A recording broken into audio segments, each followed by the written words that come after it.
আপনারা হয়তো জানেন যে আমার সাথে, আপনারা সবাই কম বেশি জানেন যে আমার সাথে অনাকাঙ্ক্ষিত অনেক বড় একটা ঘটনা ঘটে গিয়েছে। সেটার জন্য আমি ফার্স্ট টাইম আমি জিডি করেছি, তারপরে গিয়ে জিডির পরে 4 দিন পরে গিয়ে আমি এটা মামলা করেছি। মামলার পরে গিয়ে এটা আপনার আসামিকে অ্যারেস্ট করে আজকে সে ওটা 21 দিন সে জেলও খেটেছে। জেল খাটার পরে গিয়ে লাস্ট যেদিন আপনার 16 তারিখে এটার ইয়েটা ছিল, আপনার শুনানি ছিল, সেদিন আমি আমার লাইফ নিরাপত্তার জন্য সেফটি ফিল করিনি বলেই সেদিন আমি কোর্ট অবধি যেতে পারিনি। কারণ আমার লয়ার আমাকে অনেকবার ডেকেছে যে যাওয়ার জন্য, কারণ আমার কাছে মনে হয়েছে যে এর আগেও যে উবার ড্রাইভার অ্যাসোসিয়েশন থেকে প্রেস ক্লাবে ওনারা একদম ওপেনলি আমাকে হুমকি থ্রেট টাইপ অনেকভাবে ওনারা করেছে।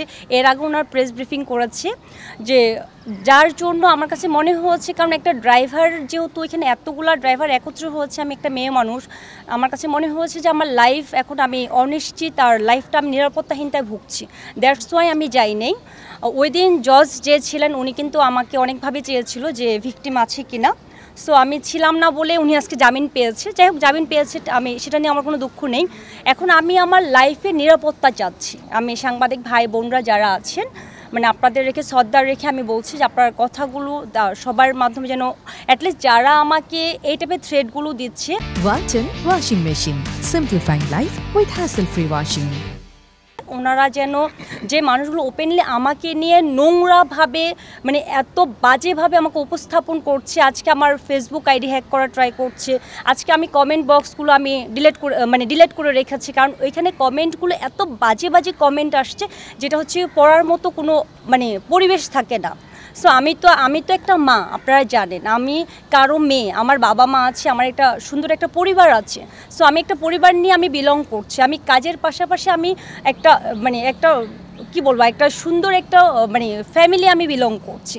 সো সব কিছু মিলে আজকে এমনও একটা জার্নালিস্ট বলবো না, একটা কন্টেন্ট ক্রিয়েটার আমাকে নিয়ে এমন কথা বলেছে যেটা হচ্ছে আমার বাড়ি কুমিল্লা, সে আমাকে গোপালগঞ্জে বানিয়ে দিয়েছে।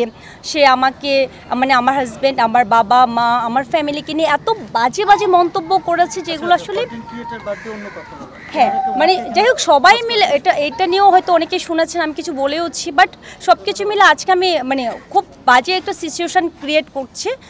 আমি আমার লাইফটা নিয়ে খুব নিরাপত্তাহীনতায় ভুগছি। আর যারা আমাকে এই থ্রেটগুলো দিচ্ছে, আমি খুব শীঘ্রই যদি ওনারা আর নেক্সট টাইম আমি যদি ওরকম কোনো কিছু শুনি, আমি কিন্তু আমার জিডি করতে কিংবা আমি আইনের আশ্রয় নিতে আমি বাধ্য হব।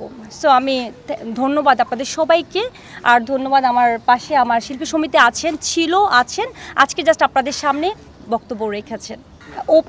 ওপেন আমাকে থ্রেট দিয়েছে, ওপেন। আপনাদের ওই ইয়েটা আছে, ওনারা যখন একটা সম্মেলন করাচ্ছে প্রেস ক্লাবের সামনে, এটা শুনলে আপনারা বুঝতে পারবেন যে ওনাদের আর ওনাদের কথাগুলো এত বাজে বাজে ল্যাঙ্গুয়েজ ওনারা ইউজ করেছে। সো আপনারা এগুলো শুনলে আপনারা বুঝতে পারবেন যে ওনারা আসলে কি টাইপের কথাগুলো আসলে বলছে। এইটা তো আসলে আইনের আইন বলতে পারে, আমার তো এখানে যাওয়ার কিছু না, আমি তো ওনাদের গিয়ে পা ধরতে পারবো না, তাই না? এই যে আমি মামলা করেছি, যে ওনারা কিন্তু এখনও অবধি আমার কাছে কেউ আসেনি, না কোনো উবার অ্যাপস এসেছে, না আপনার উবার ড্রাইভার অ্যাসোসিয়েশন থেকে কেউ এসেছে। ওনারা ওনাদের মতো করে ওনারা যখন যা মুখ দিয়ে আসছে তাই কিন্তু বলে যাচ্ছেন।